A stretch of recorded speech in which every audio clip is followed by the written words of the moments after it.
booties for black girl nerds.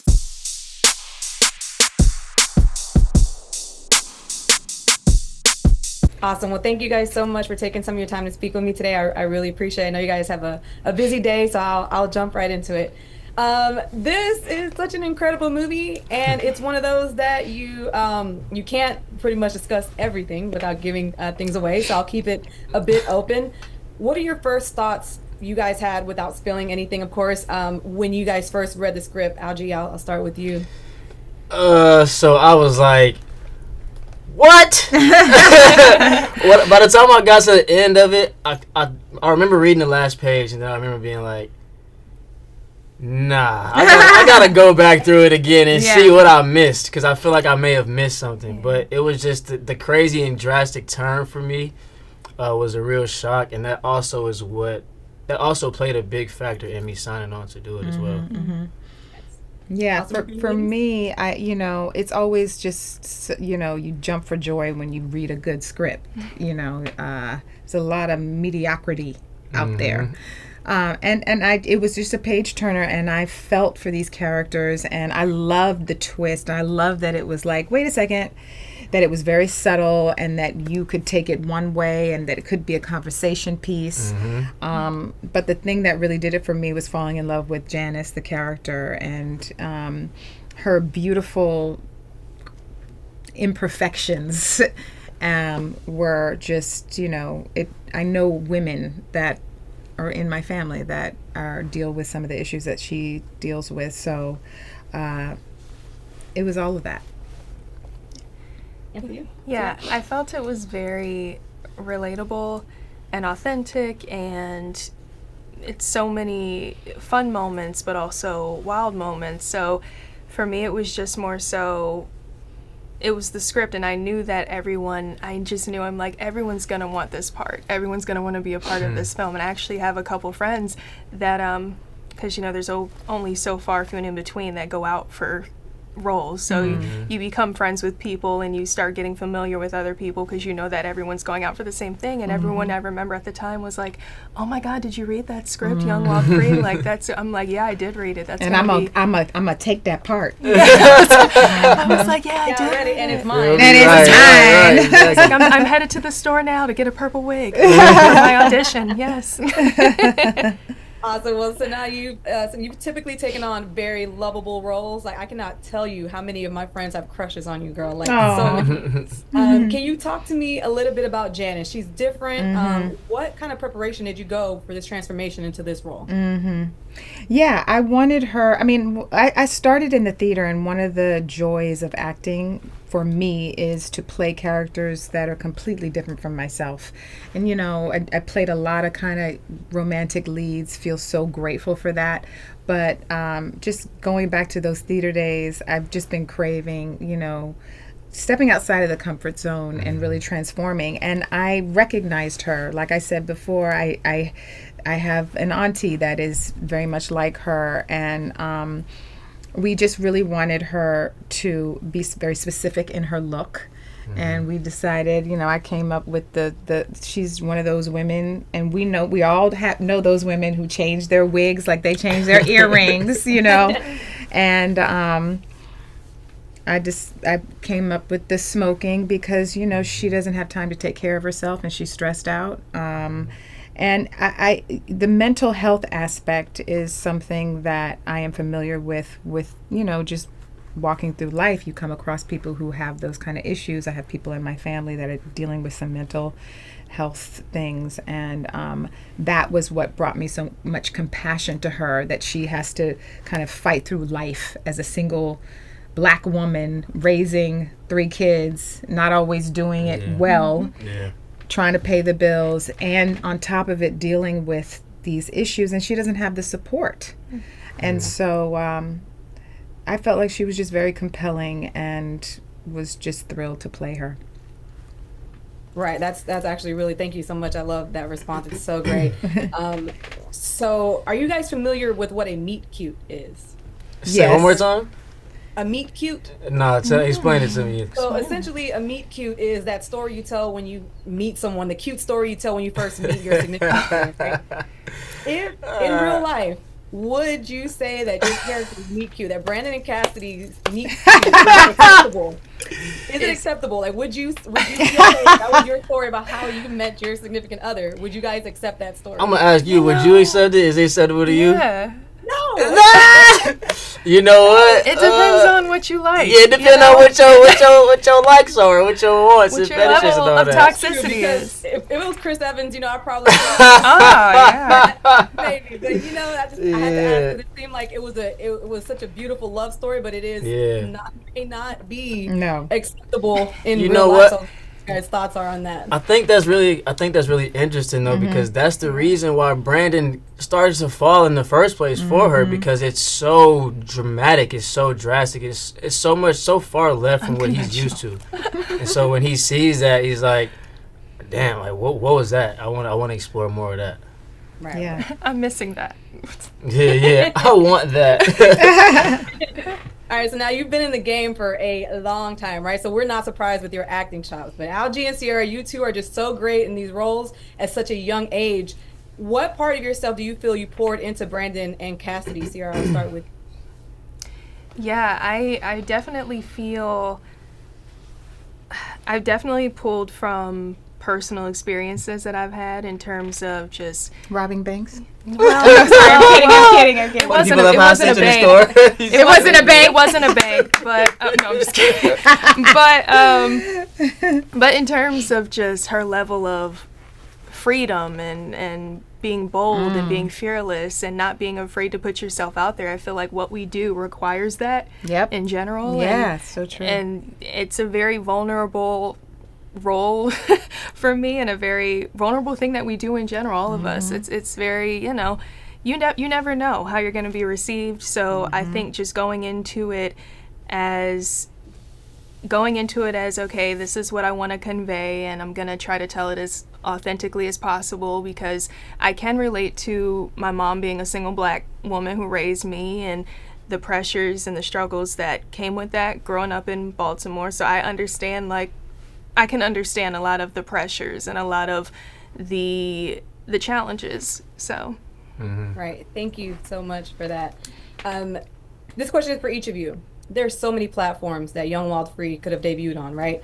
With this being a Black-led cast, how important do you feel it was for BET to have picked this up and for it to be debuted there? I feel like it's very important. I feel like for me it's very special though, because I started like my whole trajectory at BET. So having family there already, but then for this story to be told on BET is very important, because we were talking about this earlier. There's now becoming an awakening in the Black community with the conversation of therapy and the conversation of going outside of your inner circle to get help. And I think for us to preview on BET the direct, the direct audience to our culture is very important. It's like, yo, this is what we're talking about. We want to all get involved. We want you guys to be involved with us. And then from there, it'll go on to the world. But, to start at home is very important. Yeah. I mean, I feel like part of my purpose on this earth is, for our people. I mean, it's for everybody. It's for humanity as an artist telling stories. But, when I was growing up, and it wasn't that long ago, I didn't see people who looked like me on TV. Like maybe one person, you know what I'm saying? I didn't see myself reflected in magazines. I didn't see myself reflected on billboards. And that works on self-esteem. It works on self-worth. You've got to see yourself reflected in stories of all kinds. And one of the things that is so beautiful about this story is that these people are damaged and they're not perfect, but they are human and they love, and the whole issue of mental health. We've in our community, it's one of my wishes to normalize the fact that life is hard and we all go through stuff and we need help, and it's okay to go get help, and there's no shame in that.